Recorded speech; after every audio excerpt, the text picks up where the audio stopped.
High, good morning. তোমরা সবাই কেমন আছো? দেখতে পাচ্ছ রেডি হয়ে ক্যামেরার সামনে একটু ঢং করছিলাম, আর ওইদিকে মিভুকে ওর পাপা শু পরিয়ে দিচ্ছিল। তারপরে সাঙ্গপাঙ্গদের নিয়ে বাড়ি থেকে বেরিয়ে পড়েছি। এত কড়া ধূপের মধ্যে বেরিয়ে গেছি। ও তোমাদের তো বলাই হয়নি যাচ্ছি কোথায়। অ্যাকচুয়ালি আমরা যাচ্ছি সিনেমা দেখতে পিআরএম সেন্টারে। সব দিনই তো আমরা মালদার স্টাইল বাজারে এসবিএফে সিনেমা দেখি। এবার ভেবেছিলাম একটু দূরে গিয়ে লং ড্রাইভে গিয়ে একটু সিনেমা দেখবো। তো এবার আমরা এখানে আমাদের সাথে আমার ফ্রেন্ডসরাও ছিল। তো ওরা যেহেতু অনেকটা লেটে যাচ্ছিলো, মানে লেট হচ্ছিলো ওদের, তাই আমরা আগে বেরিয়ে গেছিলাম। আর ধূমকেতু এত চারিদিকে রিভিউ দেখেছি, আর না থাকতে পেরে আমরাও চলে গেছিলাম ধূমকেতু দেখতে। কিন্তু যতটা এক্সাইটমেন্ট নিয়ে গেছিলাম ততটাও কিন্তু সিনেমা আমার ভালো লাগেনি।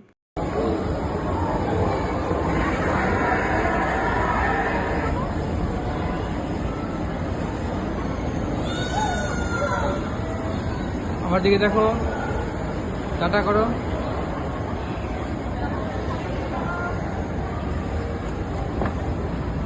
আর আমরা যেদিন সিনেমা দেখতে গেছিলাম সেই দিনটি ছিল মেবি স্যাটারডে, তাই এত ভিড় ছিল। শুধু ধূমকেতু চলছিল না, ওয়ার 2 চলছিল, তারপরে তারে জামিন পে চলছিল। তো আমরা সিনেমা দেখতে গিয়ে আফসোস করছি যে আমরা কেন ধূমকেতু টিকিটটা কেটেছিলাম। আমরা যদি অন্য সিনেমার টিকিট কেটতাম তাই মনে হয় ভালো হতো। তো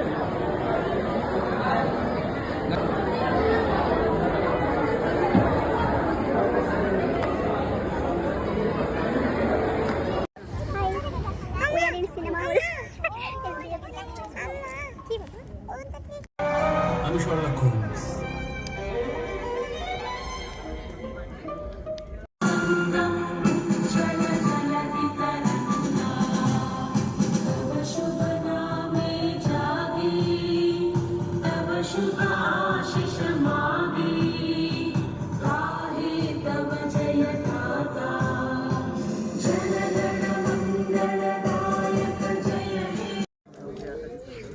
পাতলা পাতলা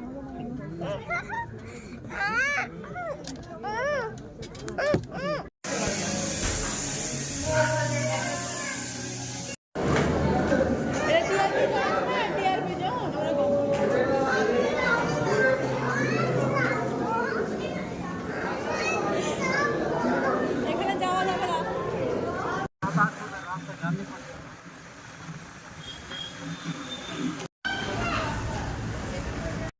হাই এভরিওয়ান, আমরা গেছিলাম সিনেমা দেখতে এসবিএফে। সিনেমা দেখলাম ধূমকেতু। মোটামুটি খুব একটা ভালো না, যতটা এক্সাইটমেন্ট নিয়ে গেছিলাম ততটা মানে মোটামুটি লেগেছে। যাই হোক, চলে এসেছি এবার ডিনার করতে আমরা হোটেল পেপিলোতে। দেখে বুঝতেই পারছো ওরা কত খুশি। আর আমাদের হাজব্যান্ডগুলো গেছে পার্কিংয়ে। তো চলো কি খাচ্ছি দেখি, অর্ডার করি।